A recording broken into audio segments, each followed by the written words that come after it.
जय हिंद। इस वीडियो में हम लोग देखने वाले हैं बहुत ही इम्पॉर्टेंट प्रैक्टिस सेट, और ये प्रैक्टिस सेट एंटोनिम्स का है, अपोजिट वर्ड का है। ठीक है, आप देख सकते हैं कि ये प्रत्येक क्वेश्चन पूछा हुआ क्वेश्चन है, कोई एसएससी सीजीएल, एससीआरए, एसएससीएलडीसी, ठीक है ना। तो ये आज का सेशन बहुत ज़्यादा इंपॉर्टेंट होने वाला है। तो आप इसमें हमने बहुत ज़्यादा नहीं, बस 10 वर्ड्स लिया है। ठीक है, ज़्यादा समय नहीं लेंगे हम आपका। और चलिए स्टार्ट करते हैं सेशन की। बट आपसे रिक्वेस्ट है कि सारे वर्ड को समझते चलिए, क्योंकि ये पूछा हुआ है। एंड हम बार बार कहते हैं कि 70-80% क्वेश्चन आपका पूछा हुआ ही पूछा जाता है एग्जाम में। तो पहला वर्ड है इस सेशन का एफ्लुएंट। बहुत ही सुंदर वर्ड है, बहुत ज़्यादा ब्यूटीफुल और बहुत ज़्यादा इंपॉर्टेंट है। एफ्लुएंट का मतलब क्या होता है? एफ्लुएंट का मतलब होता है रिच को बोला जाता है, अमीर को बोला जाता है। ठीक है ना, अच्छे से समझेंगे एक एक वर्ड को। अगर इसका अपोजिट बताना है तो ऐसे ही हमारा दिखाई दे रहा है कि हमारा कौन सा ऑप्शन होना चाहिए, डी नंबर, क्योंकि पुअर का मतलब होता है गरीब। ठीक है ना, इस दैट्स वाई हमारा आंसर कौन सा हो जाएगा, डी नंबर हो जाएगा। ठीक है, अफ्लुएंट का मतलब अमीर होता है, रिच को बोला जाता है। ठीक है ना, जो बहुत ज़्यादा अमीर होता है, इसलिए हमारा डी नंबर ऑप्शन हो जाएगा। अच्छा, अफेक्टेड समझते हैं, प्रभाव पड़ना। रूरल, रूरल का मतलब हम समझते हैं ग्रामीण होता है, ग्रामीण क्षेत्र होता है। अनएजुकेटेड, अशिक्षित। यंगर का मतलब होता है युवा। ठीक है, ये सारे वर्ड नहीं है, हमारा कौन सा ऑप्शन हो जाएगा, डी नंबर ऑप्शन हो जाएगा। ठीक है ना। अब आईबीपीएस क्लर्क 2014 का पूछा हुआ, 2014 का पूछा हुआ क्वेश्चन है, इसलिए ध्यान दीजिएगा। सेकेंड है वियरी।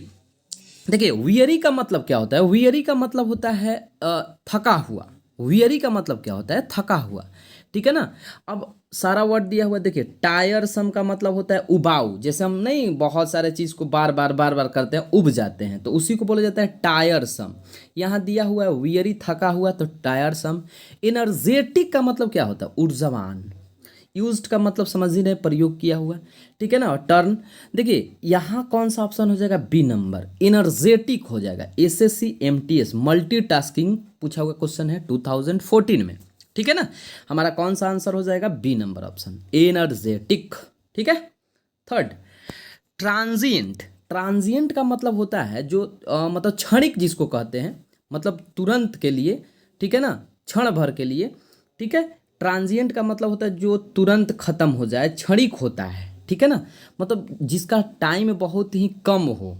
ठीक है, अकॉर्डिंग टू ऑप्शन हमारा कौन सा हो जाएगा, ए नंबर हो जाएगा। लास्टिंग का मतलब होता है टिकाऊ। लास्टिंग मतलब टिकाऊ। एक होता है थोड़े समय के लिए, तो एक टिकाऊ, इसका अपोजिट हो गया, इसलिए हमारा आंसर ए हो जाएगा। मूविंग समझ रहे हैं हम लोग। मूविंग का मतलब क्या होता है, मूव करना, चलना, कंटिन्यू।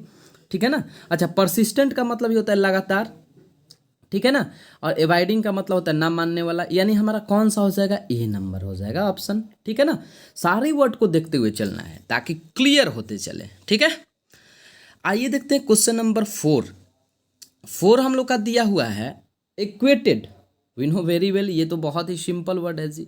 इक्वेटेड का मतलब होता है, ठीक है ना, किसी को बरी करना। मतलब बरी करना समझ रहे हैं, किसी को छोड़ना। मान लीजिए कोई भी कैदी है, उसको छोड़ दिए। ठीक है, बरी करना, दोष से बरी करना, छोड़ना। ठीक है, तो इसका कौन सा हो जाएगा, हमारा ए नंबर हो जाएगा। कन्विक्टेड, कन्विक्टेड का मतलब होता है दोषी। ठीक है ना, कन्विक्टेड का मतलब क्या होता है, दोषी। एक को बरी कर रहे हैं तो एक को दोषी ठहरा रहे हैं, इसका अपोजिट हो गया। अपोजिट समझ लीजिए, उसका अपोजिट होता है, मतलब अपोजिट का मतलब उल्टा होता है। ठीक है ना। सस्पेक्ट, आशंका। आर्ग्यू का मतलब होता है बहस। और प्लीडेड, समझ रहे हैं ना, प्लीडेड का मतलब होता है गंभीरता पूर्वक। प्लीडेड का मतलब ही समझ लीजिए गंभीरता पूर्वक, इसलिए हमारा ए नंबर ऑप्शन हो जाएगा। इक्विटेड का मतलब होता है बरी करना किसी को। ठीक है ना, दोष से बरी करना। कन्विक्ट का मतलब होता है दोषी। ठीक है, इसीलिए ए हो जाएगा। ठीक है ना। 5 वर्ड हम लोग का दिया हुआ वेस्ट। ठीक है ना, वेस्ट का मतलब क्या होता है, वेस्ट का मतलब होता है मान लीजिए बर्बाद करना, लॉस करना किसी भी चीज़ को, तो इसका क्या हो जाएगा, गेन हो जाएगा। गेन का मतलब क्या होता है, लाभ होता है। ठीक है ना, प्रॉफिट। ठीक है, नॉरिश, लॉस। ठीक है, तो ये इसका क्या हो जाएगा, हमारा आंसर हो जाएगा गेन। ठीक है। ठीक है, नॉरिश का मतलब होता है पालन पोषण करना। लॉस का मतलब तो समझ ही रहे, लॉस का मतलब ही क्या होता है, हानि, एक तरह से समझ सकते हैं। 6, ट्रांक्विलिटी। देखिए ट्रैंक्विलिटी 6 नंबर समझिएगा थोड़ा सा, बहुत ही इंपॉर्टेंट वर्ड है। ट्रैंक्विलिटी का मतलब होता है शांति, ठीक है ना। ट्रैंक्विलिटी का मतलब क्या होता है, शांति होता है, ठीक। और शांति का अगर बात कर रहा है तो हमारा कौन सा ऑप्शन हो जाएगा, अपोजिट बताना है। तो पहले ऑप्शन देख लीजिए कौन सा हो जाएगा, डिस्टर्बेंस। डिस्टर्बेंस समझते हैं ना, जो डिस्टर्ब करे, ठीक। यानी हमारा आंसर सी हो जाएगा। सेरेनिटी का भी मतलब होता है शांति, पीस का भी मतलब होता है शांति, और क्वाइट का भी मतलब होता है शांत, ठीक है। ये एक दूसरे का, देखिए तीनों एक दूसरे का क्या है, साइनोनिम्स है, बट अपोजिट वर्ड बताना है, इसलिए हमारा सी नंबर हो जाएगा, डिस्टर्बेंस। ट्रैंक्विलिटी का मतलब शांति, और डिस्टर्बेंस समझ रहे, जो अशांत रहे, जो हमेशा डिस्टर्ब करे। ये भी क्वेश्चन एसएससी एफसीआई का, फूड कॉरपोरेशन ऑफ इंडिया, समझ सकते हैं, इसका फुल फॉर्म होता है एफसीआई का, ठीक है ना। नेक्स्ट हमारा डर्थ, 7 नंबर। देखिए डर्थ का मतलब होता है कमी, लैक, इसमें दिया हुआ भी है लैक दिए। देखिए लैक का मतलब भी कमी होता है, वांट मतलब चाहना, अब्सेंस मतलब अनुपस्थिति, ठीक है, कमी भी कह सकते हैं। तो कौन सा ऑप्शन हो जाएगा, एक्सेस हो जाएगा। एक्सेस का मतलब क्या होता है, बहुत ज़्यादा, अबंडेंस, ठीक है ना, सफिशिएंट, यानी एक्सेस हो जाएगा। एक्सेस का मतलब क्या होता है, बहुत अधिक, ज़्यादा होता है, ठीक है ना। एप्रोप्रिएट, देखिए एप्रोप्रिएट का मतलब होता है उपयुक्त, एकदम सही, ठीक है ना, एकदम सही, उपयुक्त होता है। इसलिए कौन सा ऑप्शन हो जाएगा हमारा, देखिए अकॉर्डिंग टू क्वेश्चन 8 का कौन सा हमारा ऑप्शन हो जाएगा, ए हो जाएगा। अनडिजर्व्ड, अनडिजर्व का मतलब होता है अनुपयुक्त। जैसे एक डिजर्व होता है ना, योग्य होना, एबल होना, और अनडिजर्व का मतलब क्या होता है, अयोग्य होना, अनेबल होना। एप्रोप्रिएट का मतलब होता है सही, और एक होता है अयोग्य, इसका मतलब क्या होता है, अयोग्य होना, इसलिए ए हो जाएगा। अच्छा, रिगार्डलेस, रिगार्डलेस का मतलब होता है बिना परवाह किए हुए, ठीक है ना, प्रमोट करना, आगे बढ़ना, ठीक है। तो ये सब इजी वर्ड दिया हुआ है, इसीलिए हमारा कौन सा वर्ड हो जाएगा, ए नंबर ऑप्शन हो जाएगा। एप्रोप्रिएट मतलब उपयुक्त होता है, और अनडिजर्व का मतलब अनुपयुक्त होता है। 9 एंड 10 देखते हैं। देखिए 9 दिया हुआ है डिसुएडेड। देखिए एक परसुएड का मतलब राजी होता है, डिसुएड का मतलब क्या होता है, डिसुएड मतलब होता है जो राजी ना हो सके, जो किसी से सहमत ना हो, ठीक है ना।